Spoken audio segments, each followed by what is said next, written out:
Some houses remember, not in the way photographs remember or documents remember, but in a deeper, quieter way, the way pain stays inside a human body long after a wound is healed.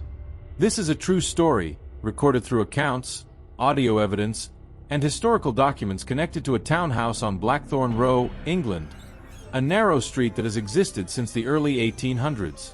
In 2019, a family moved into this house believing it was simply old, quiet, and full of character.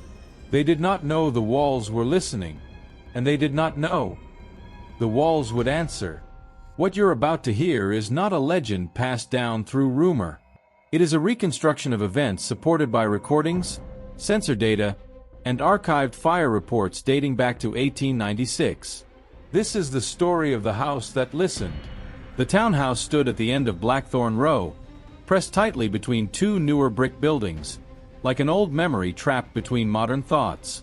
It was 4 stories tall, built in 1823, with narrow staircases, thick interior walls, and ceilings high enough to swallow sound. The bricks were darkened by time, and the wallpaper inside peeled in thin, curling strips, as if the house itself were shedding skin. The new owners were Vaughn, age 41, a sound engineering consultant, and Vaughn, age 38, an archival researcher. They moved in with their 8-year-old daughter, Casa, quiet, observant, and unusually sensitive to sound. From the first night, the house refused to stay silent. At 2:17 a.m., Elric woke up thinking Casa was crying. The sound was faint, distant, as if coming from inside the walls. Not from a room. From behind them. He stood in the hallway, listening. The crying wasn't loud. It was restrained. Broken. Like someone trying not to be heard. When he checked Casa's room, she was asleep. The crying stopped the moment he placed his hand against the wall. The next night, it happened again. Same time. Same place. Only this time, Merelda heard it too. They didn't panic. Old houses make noise. Pipes groan. Wood contracts. But this was different. This sound had breath in it. Over the following week, the crying returned every night, sometimes joined by soft, uneven footsteps that never reached the floor. The sound moved vertically, as if something were pacing between the walls, climbing where no staircase existed. Elric did what he understood best. He installed audio sensors. Professional-grade microphones were placed inside wall cavities, attic spaces, and beneath floorboards. He calibrated them to detect low-frequency sound normally missed by the human ear. On the 3rd night of recording, the sensors captured something unexpected. At 2:19 a.m., the waveform spiked. Playback revealed distorted sobbing, layered, overlapping, like several children crying out of sync. Beneath it was a rhythmic tapping sound, uneven, like small hands pressing against wood. And then, footsteps. Muted. Dragging. Too light to belong to an adult. Merelda noticed something else. Every time the crying appeared on the recording, the temperature inside the walls dropped sharply, nearly 6 degrees Celsius within seconds. Casa began refusing to sleep alone. She told her parents the house was sad at night. She said the walls whispered names she didn't recognize. When Merelda asked her what the names were, Casa replied softly, "They sound burned." Neither parent slept after that. A week later, Merelda visited the local historical archives. What she found would change everything. The archival building sat 3 streets away from Blackthorne Row, a cold stone structure that smelled of dust, mildew, and old paper. Merelda signed the visitor ledger just after noon, unaware that her name would later appear in the same record she was about to read. She requested documents related to the townhouse's original zoning.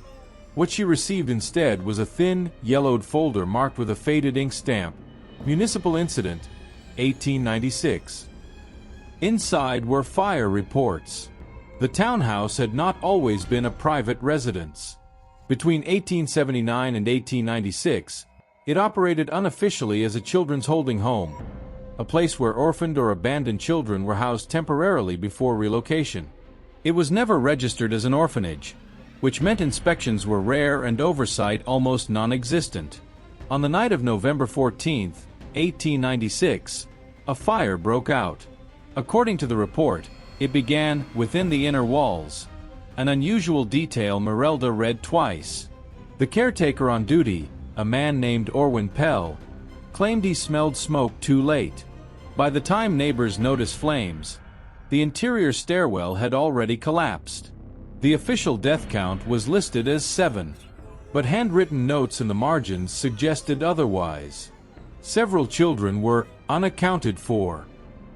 Their names were never formally recorded. The report ended abruptly, stamped closed, with no follow-up documentation. Merelda felt a tightness in her chest as she turned the final page. One detail stood out. Witnesses reported hearing children crying after the fire had already been extinguished. Fire crews assumed it was trauma-induced hallucination or distant echoes from nearby buildings. No search was conducted inside the walls due to structural instability. The house was sealed for 12 years. That night, Merelda returned home quietly. She did not tell Elric what she had found. She needed confirmation. Evidence. Something concrete. At 2:16 a.m., the crying began earlier than usual. This time, it wasn't faint. It moved. The sound traveled along the walls, circling the bedroom like a slow procession. The audio sensors activated automatically, their indicator lights blinking red across the hallway. Elric monitored the live feed from his laptop. The waveforms were chaotic, overlapping, far more complex than previous recordings. Then the system detected voices. Not words. Names. Distorted, stretched, as if spoken through soaked fabric and ash. Elric froze when he realized the sounds were repeating in a pattern, cycling every 40 seconds. Casa sat up in bed. She pointed at the wall and whispered, "They're stuck where it hurt the most." Before either parent could respond, something appeared on the wallpaper. Small, dark impressions formed slowly, pressing outward from beneath the surface. Not burns. Not stains. Handprints. Child-sized. They did not scorch the paper. They pushed it forward, stretching it thin, as if the wall itself were breathing against them. The room temperature dropped sharply. The crying stopped all at once. In the sudden silence, a single sound remained on the recording. A soft knocking. 3 times. From inside the wall. Elric shut down the system. The next morning, Merelda contacted someone she had sworn she would never involve. A woman known only in closed circles as That Mourn, a historical medium who specialized in place memory. She did not cleanse homes. She listened to them. When Illyra arrived that evening, she stood silently in the hallway for nearly a full minute before speaking. "This house isn't haunted," she said calmly. "It's remembering." She placed her palm against the wall where the handprints had appeared. "They don't know they're gone," she whispered. "And they're trying to be heard." And somewhere deep inside the structure, something shifted, like wood settling around a long-held breath. The house was listening again. Illyra Mourn refused to walk upstairs. She said the upper floors carried compressed grief, a kind of emotional weight that pressed downward, forcing memories into the lower levels. Instead, she asked everyone to remain in the sitting room, where the walls were thickest and the ceilings lowest. Elric activated the audio sensors again, this time adding vibration detectors normally used to measure structural stress. He told himself it was for safety. Deep down, he wanted proof. At 2:11 a.m., the house reacted before any sound was heard. The vibration monitors registered subtle rhythmic pulses, as if something inside the walls were shifting its weight repeatedly. The pattern resembled pacing. Back and forth. Back and forth. Merelda felt nauseous. Illyra closed her eyes and began to speak, not loudly, not softly, but carefully, as if choosing words that would not cause pain. You were kept quiet, she said. You were told not to cry, not to make noise. But the house learned your voices anyway. The crying began almost immediately. This time it was closer. It no longer felt trapped behind layers of brick and wood. It vibrated through the furniture, the floor, the air inside their lungs. Casa clutched Merelda's arm, trembling. Then the footsteps returned. They moved in patterns no human body could follow, climbing vertically, stopping abruptly, then starting again from impossible angles. The vibration sensors went wild, mapping movement inside walls that contained nothing but solid brick. Elric stared at the live feed as new frequencies appeared on screen, tones that shouldn't exist in residential structures. They formed brief, almost melodic shapes, like a lullaby played wrong. Casa began to whisper. They're cold, she said. They don't like the dark. Illyra turned sharply toward her. You can hear them clearly, can't you? She asked. Casa nodded once. Without warning, the wallpaper behind the sitting room couch began to peel on its own. It didn't tear. It separated gently, revealing the bare wall beneath. And etched into the brick were marks. Scratches at varying heights. Uneven. Panicked. Some were shallow, others deep enough to have chipped the stone. Merelda recognized the pattern instantly from archived photographs. Fire escape marks. The crying shifted tone. It became angrier, louder, no longer restrained. The temperature plummeted so fast that condensation formed on the inside of the windows, fogging the glass from the inside out. The house groaned, not from stress, but from movement. Something heavy moved above them. Illyra pressed her hand harder against the wall, her voice rising for the first time. You're safe now, she said. You don't have to hide. The response was immediate.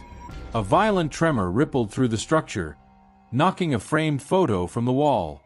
It shattered on the floor, the sound sharp and final. On Elric's screen, the audio feed spiked into a solid wall of noise before dropping into sudden silence. In that silence, a child's voice came through clearly for the first time. Not crying, speaking. Don't close it, Casa screamed. From inside the wall, something knocked back. Once, twice. Then every door in the house slammed shut at the same time. The lights went out. In the darkness, Merelda realized something terrifying. The house wasn't just remembering anymore. It was responding.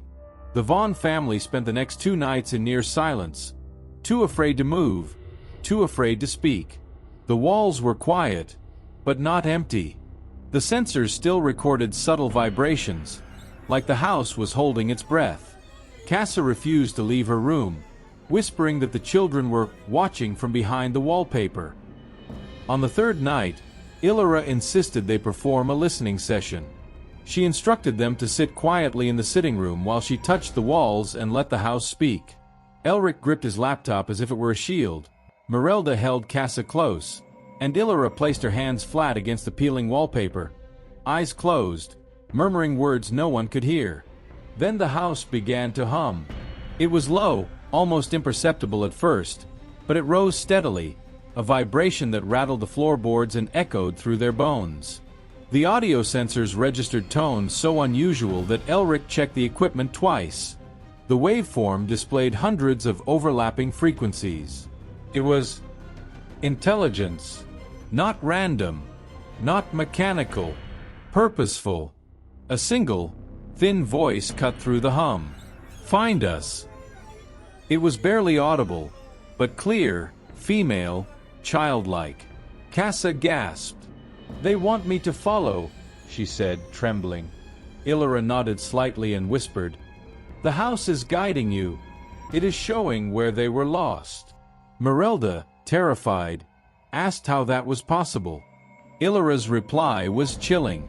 This place is memory made solid. Every brick, every board holds their sorrow. When enough presence gathers, it moves. It communicates. The children are trapped inside the walls, and the house wants you to see." As if in response, the wallpaper in the hallway began to peel faster, curling away in long strips. Behind it, faint, smudged handprints appeared. Small fingers pressed flat against the plaster, etched as if trying to escape. They were warm to the touch, but invisible to the eyes until the wallpaper revealed them. Elric approached cautiously. He ran his hand over the wall. The temperature dropped instantly, and the faintest whisper reached his ears. "We burned! Don't forget!" He shivered. The room seemed to contract, the ceiling lowering slightly as though the house itself were exhaling around them. The footsteps began again, moving rhythmically above the floorboards. Illyra murmured, "They're showing the path of the fire. They want to be remembered." Merelda looked at the audio readings. The waveforms now formed patterns resembling letters, short bursts that repeated. Elric leaned closer, squinting at the screen. For a fleeting moment, he thought he read a single word: "Help!" That night, they all slept poorly. Casa awoke screaming, pointing at the walls. "They're crying in the kitchen now." Elric checked the sensors. The kitchen recording revealed children's laughter layered with sobbing, alternating in distorted harmony, overlapping so strangely that it sounded almost human and almost machine at the same time. By morning, the house had left traces elsewhere. Cabinet doors were slightly ajar, floorboards had new scratches, and the family found a small, charred toy doll leaning against the stairwell wall, as though placed deliberately. No one in the family had owned such a toy. Illyra explained, "The house preserves what was lost. The children cannot leave, but they can speak through it. If you ignore them, they will escalate. The walls themselves will find a way to make you listen." That afternoon, Merelda returned to the archives, desperate for more clues. She discovered that several children in the 1896 fire were never accounted for. Their names existed only in fragmented lists, erased from official memory. She felt a cold certainty. The children had left an imprint on the building so strong that it had survived over a century, waiting for someone to hear. At nightfall, the family prepared for what they feared most. The house was awake. They could feel it, hear it, and now, more than ever, they realized it would not be ignored. That night, the Vaughn family gathered in the sitting room for the final session. Illyra instructed them to remain silent and let the house guide the experience. The air was heavy, cold, almost tangible, as though the walls themselves exhaled sadness. Casa clutched a blanket, her small hands trembling, whispering that the children were ready to tell everything. The audio sensors recorded immediately. The crying was stronger than ever, but beneath it was now a rhythm that resembled footsteps and murmurs forming words. Elric leaned over the laptop, decoding fragments. The children's voices repeated in broken, sorrowful tones. "Trapped, fire, lost, remember, help us." Each word carried weight, emotion, and fear so raw that even Illyra paused. Suddenly, a new sound emerged, a soft, deliberate tapping from the walls, almost like someone counting. Illyra explained, "They are showing you the final moments, where they were lost. The house's memory, yes, but it's also a map of what happened." She guided Casa to touch the wall. Tiny impressions, child-sized fingers, handprints layered on top of one another, became visible under the peeling wallpaper. Each print told a story of fear, of trying to escape, of longing to be seen. As Casa traced the handprints, a strange warmth seemed to flow through the wall. The crying softened, turning into a low, harmonious hum. The house shifted subtly, boards creaking, a breath of air brushing their faces. Illyra whispered, "They are free in memory. They are finally heard." Elric and Merelda exchanged glances, tears streaking their faces, the weight of the past finally released in this small, quiet recognition. For hours, the house remained alive but calm. The footsteps faded, the whispers dissolved, and the temperature normalized. Casa smiled faintly and said, "They're happy now." The Vaughns knew the house had not been cleansed or exorcised.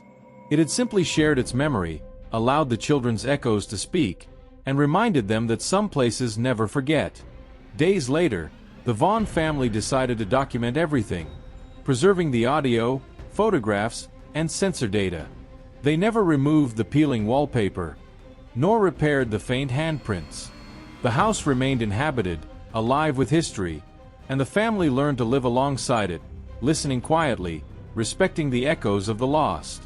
If you found this story chilling, fascinating, or even relatable, don't forget to like this video, subscribe for more true horror stories, and share your experiences in the comments if anything similar has happened to you. Share this story with anyone who loves dark, true paranormal experiences.